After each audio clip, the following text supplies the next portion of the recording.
कक्षा 4 में पढ़ने वाला एक बालक रोज की तरह स्कूल जाता जरूर था, लेकिन एक दिन वो स्कूल गया और वापस लौटकर नहीं आया। सबसे ज्यादा चिंता हुई उसकी माँ को। माँ परेशान हो जाती है, अपने पति को बताती है और उसके बाद उस बालक को हर जगह ढूंढा जाता है, तलाश किया जाता है। आखिरकार जब माँ का मन नहीं मानता तो वो विद्यालय पहुंच जाती है और विद्यालय जाने के बाद कहती है कि बस एक बार मुझे सीसीटीवी कैमरे दिखा दो कि मैं अपने बालक को देखना चाहती हूँ कि वो आया है कि नहीं आया है। वो बालक आखिरी बार प्ले रूम में खेलता हुआ देखा गया था, उसके बाद वो कहीं दिखाई नहीं दिया। तो माँ ने उसी प्ले रूम के अंदर जाती है और उसकी स्थिति कुछ ऐसी हो जाती है जिसे साइकोलॉजिकल, वो बीमार है, परेशान है। उसके बाद उसने कुर्सी, मेज या छोटे से छोटे डिब्बे को हटाकर देखा और देखने के बाद वो बार बार कोशिश थी कि कहीं उसका बालक किसी भी तरकीब से मिल जाए। उसकी एक ही उम्मीद थी कि कहीं भी उसका बालक मिल जाए। अब जरा सोचकर देखिए, उसी कमरे के अंदर एक चटाई बिछी हुई है। उस चटाई के नीचे अगर कोई छुपने की कोशिश भी करेगा तो कहां तक छुपेगा। आखिरकार उस मां को और कुछ नहीं सूझा तो उसने उस चटाई को उठाया और उठाकर जब अलग रखा तो उसके नीचे एक गटर का ढक्कन दिखाई देता है। बस मां की एक उम्मीद थी और वो उम्मीद शायद इस गटर के ढक्कन की तरफ थी। तो मां ने कहा कि मुझे इस गटर के ढक्कन को खुलवाना है। अब चाहे कुछ भी हो, कैसे भी हो, इसे ढक्कन को खोल दीजिए। तमाम लोग इस बात को लेकर मना कर रहे थे, लेकिन मां जिद पर अड़ी हुई थी। आखिरकार वो ढक्कन खोल दिया गया और जैसे ही ढक्कन खोला जाता है तो उस मां का जो बेटा था, उसका जो लाल था, वो गटर के उस पानी में तैर रहा था। बस इतना था और हंगामा खड़ा हो जाता है। न केवल उस विद्यालय में हंगामा खड़ा हो जाता है बल्कि पूरे प्रदेश भर में इस बात को लेकर चर्चा बन जाती है कि आखिरकार पुलिस प्रशासन ही नहीं बल्कि जो भी सोच रहा था वो भी हैरत में पड़ जाता है कि वो बालक आखिरकार गटर के अंदर कैसे पहुंचा, उसे किसने पहुंचाया और क्या उसकी हत्या हुई थी, क्या जो भी कारण था। आज की इस कहानी के माध्यम से यही जानने की और समझने की कोशिश करेंगे। आदाब, नमस्कार, सत श्री अकाल। मैं उस्मान सैफी। आज की जो सच्ची घटना मैं आपको सुनाने जा रहा हूं, ये सच्ची घटना है बिहार राज्य का एक शहर है पटना और इसी का ही एक इलाका लगता है दीघा थाना क्षेत्र। दरअसल दीघा थाना क्षेत्र का एक पोल्सन रोड है। वहीं के रहने वाली एक महिला अपने पति, जो कि रोज की तरह एक स्टील फैक्ट्री में जो कि नसीरगंज में लगती है, वहां पर काम करने जाता है। और वो महिला अपने पति, जिसका नाम शैलेश राय होता है, शैलेश राय से कहती है कि देखो 3 से ज्यादा बज गए हैं लेकिन हमारा बेटा नहीं आया है। बेटा यानी कि आयुष, जिसकी उम्र लगभग 4 साल के आसपास होती है, जो कि नर्सरी का छात्र होता है। जैसे ही ये बात उसका पति शैलेश राय सुनता है, वो कहता है कि जो उसकी चचेरी बहन है प्रिया, जाकर उससे बातचीत कर लो। वो कहती है मैंने प्रिया से बातचीत कर ली, जो गाड़ी आती है उससे बातचीत कर ली। गाड़ी वाला कहता है कि आज वो बालक स्कूल में दिखाई ही नहीं दिया तो मैं उसे कहां से लेके आता। जैसे ही शैलेश राय ने ये बात सुनी, शैलेश राय परेशान हो जाता है। अपनी फैक्ट्री वाले से कहता है कि साहब मेरा बेटा घर नहीं आया है, मुझे घर जाना है। सीधा वो दौड़ते हुए घर आता है। घर आने के बाद अपनी पत्नी से पूछता है कि क्या बात है। तो पूरी कहानी बताई जाती है। वो बताती है कि यह 16 मई 2024 की सुबह 7 बजे के आसपास जब वो अपने बालक को बस तक छोड़ने के लिए जा रही थी, तब आयुष ने कहा कि माँ आज तो मुझे मत छोड़ने जाओ, आज मुझे दादी को छोड़ने दो, दादी मेरी बस तक मुझे छोड़ के आएंगी। तो जैसे ही दादी ने उसको छोड़ने की बात कही तो दादी ने उसको चीनी और भात खिलाया और साथ ही जो दादा थे बोले मैं भी चल रहा हूं। उनके प्यारे से बच्चे आयुष को लेकर दादी और दादा दोनों लेके चले जाते हैं और बस तक उसको छोड़कर आते हैं। बस में बैठकर वो टाटा बाय बाय करके निकल जाता है। इसके बाद जब लौट के नहीं आता तो पति भी परेशान हो जाता है। ये सीधा उसका पति जो शैलेश राय होता है वो स्कूल के प्रिंसिपल को फोन करता है और कहता है कि मैडम आज हमारा बच्चा स्कूल जरूर गया था लेकिन स्कूल से वापस लौट कर नहीं आया, क्या बात है, क्या कुछ दिक्कत, क्या परेशानी हुई। तो जैसे ही प्रिंसिपल ने ये बात सुनी तो प्रिंसिपल ने कहा कि आज तुम्हारा बच्चा विद्यालय ही नहीं आया। तो जब ये बात कही जाती है, वो पोश इलाके में स्कूल होता है जो कि थाना दीघा क्षेत्र का ही एक हथुआ कॉलोनी होती है। टिनी टोट एक स्कूल का नाम होता है, टिनी टोट एकेडमी, जो कि बहुत नामी विद्यालय होता है। जब उसके प्रिंसिपल ने साफ इनकार कर दिया कि हमारे यहाँ तो बच्चा आया ही नहीं आज आपका, और हम तो ये सूचना भी देने वाले थे। जैसे शैलेश राय ने ये कहानी सुनी, उसके बाद वो दौड़ता हुआ सीधा उस बस वाले के पास जाता है, जो बस वाला उसके बच्चे को लेकर रोज जाता था विद्यालय। वहां जाकर कहता है कि तुमने मेरे बच्चे को कहां छोड़ा, जबकि मेरी माँ यानी कि उस बच्चे की दादी और दादा ने उसको गाड़ी में बैठाया है, उसके सामने टाटा बाय बाय भी किया था, लेकिन तुम उस बच्चे को कहां छोड़कर आए। वो डर जाता है बहुत बुरी तरह से। बस वाला वो कहता है कि साहब मैं आपके आगे हाथ जोड़ रहा हूं, मैंने आपके बच्चे को विद्यालय ही छोड़ा है। आपको यकीन नहीं आता तो सीसीटीवी जाकर चेक कर लीजिए।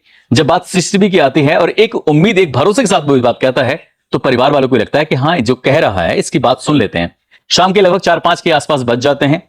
इसके बाद परिवार के लोग यानी कि जो आयुष के पिता होते हैं शैलेश राय, उसकी माँ, उसके चाचा निशांत कुमार, दादी, दादा, आसपास के जो लोग थे वो भी अब बड़ी संख्या में इस स्कूल की तरफ जाते हैं और जाने के बाद पूछते हैं कि मैडम जो हमारा बालक है वो विद्यालय आया है, ऐसा कंडक्टर और ड्राइवर दोनों दावा कर रहे हैं, लेकिन आप मना कर रहे हो, बस हमें सीसीटीवी कैमरे दिखा दीजिए। जब बात सीसीटीवी कैमरे दिखाने की आती है तो वो कहते हैं कि तुम्हें यकीन ही नहीं है, अब हमारे पास इतना टाइम नहीं है। मतलब कि तमाम तरह के बहाने लिए जाते हैं और जब बहाने लिए जाते हैं तो आखिरकार प्रिंसिपल साफ इनकार कर देती है। वो प्रिंसिपल कहती है संचालक से बात कर लो। प्रिंसिपल होती है वीणा झा और उसका जो स्कूल का संचालक होता है धनराज झा, यानी किसी प्रिंसिपल का बेटा ही होता है जो इसका स्कूल का मालिक होता है। जब प्रिंसिपल साफ मना कर देती है उसके बाद फिर धनराज झा के पास जाते हैं, वो भी साफ मना कर देता है। परिवार वाले थोड़े परेशान हो जाते हैं। परेशान होने के बाद सीधा पहुंच जाते हैं नजदीकी पुलिस स्टेशन यानी कि दीघा पुलिस स्टेशन में जाते हैं और ब्रज किशोर सिंह के पास यानी कि एसएचओ के पास जाते हैं। जाकर कहते हैं कि साहब हमारा बेटा रोजमर्रा की तरह से स्कूल जाता है लेकिन वो वापस लौट कर नहीं आता। स्कूल वाला क्या जो बस वाला है वो कहता है कि स्कूल पर छोड़ के आया हूं और स्कूल वाले मना कर रहे हैं। अब ब्रज किशोर सिंह भी कहते हैं ठीक है तुम चिंता मत करो, तुम अपने स्तर से भी प्रयास करो और हम भी कोशिश करते हैं। आखिरकार पुलिस और जो परिवार के लोग थे, आसपास के लोग थे, उन्होंने हर तरह से हर संभव कोशिश की। अब ब्रज किशोर सिंह पहुंच जाते हैं उस विद्यालय में, जाकर प्रिंसिपल से कहते हैं कि हम सीसीटीवी देखना चाहते हैं कि आखिरकार वो बच्चा आया है नहीं आया है, बस इतना दिखा दीजिए। जैसे ही सीसीटीवी कैमरे चेक किए जाते हैं तो बच्चा वो विद्यालय आया था। अब एक उम्मीद पुलिस और प्रशासन के साथ साथ ही बच्चे के परिवार के लोगों की बढ़ जाती है कि हाँ विद्यालय में बच्चा आया है तो कहाँ है। बाकी कैमरे भी चेक किए जाते हैं, जिस कमरे में बैठकर वो पढ़ता था उस कमरे में भी चेक किया जाता है तो बच्चा वहीं दिखाई देता है। अब यहां पर जो प्रिंसिपल का बयान था वो क्लैश हो जाता है, यानी कि जो उसने कहा था कि बच्चा आया ही नहीं और हम आपको फोन करने वाले थे, ये बात पुलिस को भी खटक जाती है और परिवार के लोगों को खटक जाती है। वो कहते हैं कि पूरी सीसीटीवी कैमरा चेक करने दिखाइए। अब पूरे सीसीटीवी कैमरे देखे जाते हैं, आराम से बैठे हुए रात भर देख रहे थे और लगभग जब रात के लगभग 2:30 या 3 बजे के आसपास का वक्त था, 16 और 17 मई 2024 की रात की ये बात है, जब सीसीटीवी कैमरे देखते देखते पता चलता है कि 11:49 पर और 12:01 तक 11:49 से लेके 12:01 तक की जो सीसीटीवी फुटेज थी वो डिलीट हो रही थी। इसके अलावा आगे पीछे की बिल्कुल थी। तो जब इनसे ये कारण पूछा जाता है कि इतना लगभग 10-11 मिनट की जो वीडियो है वो सीसीटीवी में क्यों गायब है, तो प्रिंसिपल और संचालक और बाकी स्टाफ इसका सही जवाब नहीं दे पाते हैं। आखिरकार आखिरी बार उसको देखा जाता है प्ले रूम के अंदर, और जब प्ले रूम के अंदर देखा जाता है तो माँ जिद करने लगती है कि मुझे प्ले रूम देखना है, हर हाल में देखना है, अब चाहे कुछ भी हो जाए।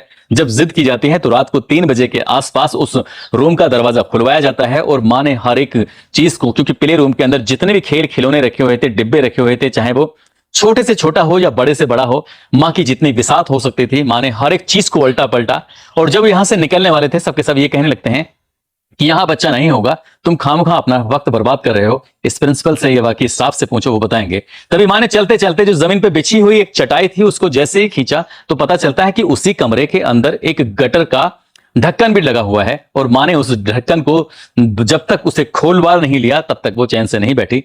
खोला तो पता चला कि उसके अंदर तो लाश पड़ी हुई थी उसके बेटे की, यानी कि बेटे के गायब होने के 15 घंटे के बाद आखिरकार उसकी लाश मिल जाती है। अब यहीं से एक सवाल उठ जाता है कि आखिरकार ये लाश इसके अंदर पहुंची कैसे। तब परिवार वालों ने और बाकी लोगों ने यहां पर हंगामा खड़ा कर दिया। पुलिस वालों ने कहा कि इस बच्चे को पहले हॉस्पिटल लेके चलते हैं, हो सकता है कि ये जिंदा हो। अब इसे हॉस्पिटल लेके जाते हैं तो पता चलता है कि उसकी तो मौत लगभग 15 घंटे पहले ही हो चुकी है। अब पुलिस वाले अब इस मामले की जांच पड़ताल में जुट जाते हैं।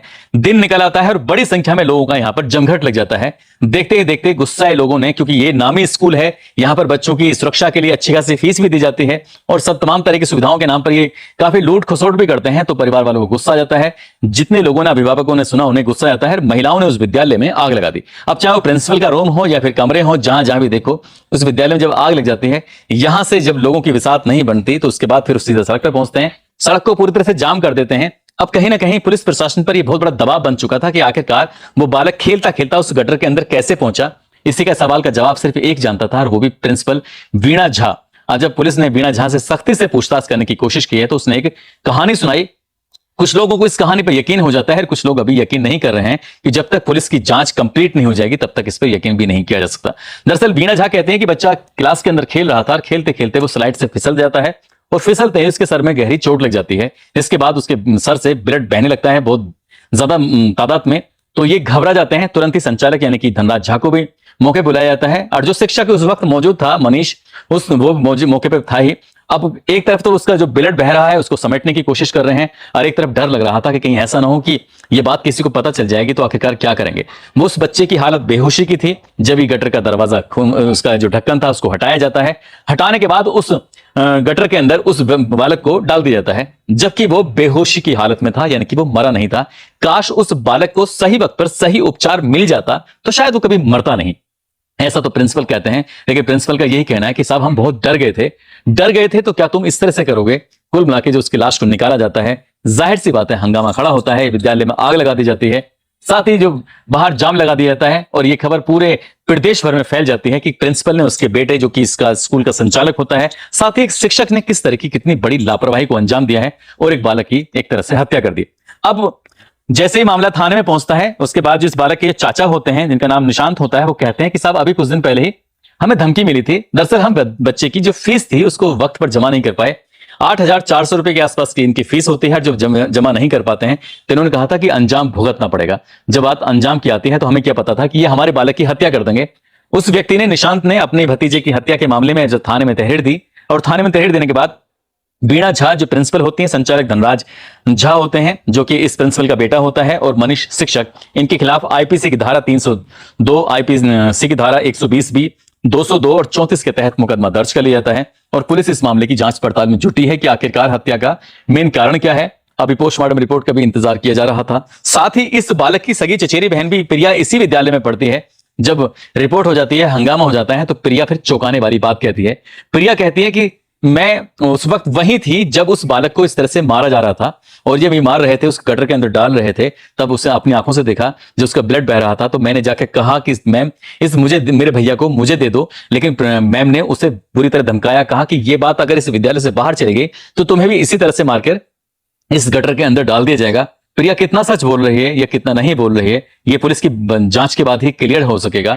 लेकिन जिस तरह से मामले में मुकदमा दर्ज किया गया है और इस घटना का मामला पूरे प्रदेश भर में फैल चुका है, और प्रिंसिपल की जिस तरह से लापरवाही रही है, उसके संचालक की लापरवाही रही है, कहते हैं कि विद्यालय ही सबसे सुरक्षित स्थान होता है। माँ बाप कभी भी कहीं किसी भी जगह पहुंच जाएं, लेकिन अपने बालक को जब विद्यालय की दहलीज के अंदर बैठा देते हैं, तब वो बिल्कुल बेफिक्र होते हैं कि उनका बालक अब वहां पर सुरक्षित होगा। अगर विद्यालय के अंदर भी बालक सुरक्षित नहीं है तो वो कहां होगा। जरा सोचकर देखिए, आपका बच्चा विद्यालय जाता है तो जरा ध्यान से कि वो जाता है, कहां जाता है, किससे मिलता है, क्या नहीं करता, और विद्यालय में शिक्षकों की कितनी जिम्मेदारी होती है। काश इस कहानी को शिक्षकों को जरूर सुनना चाहिए।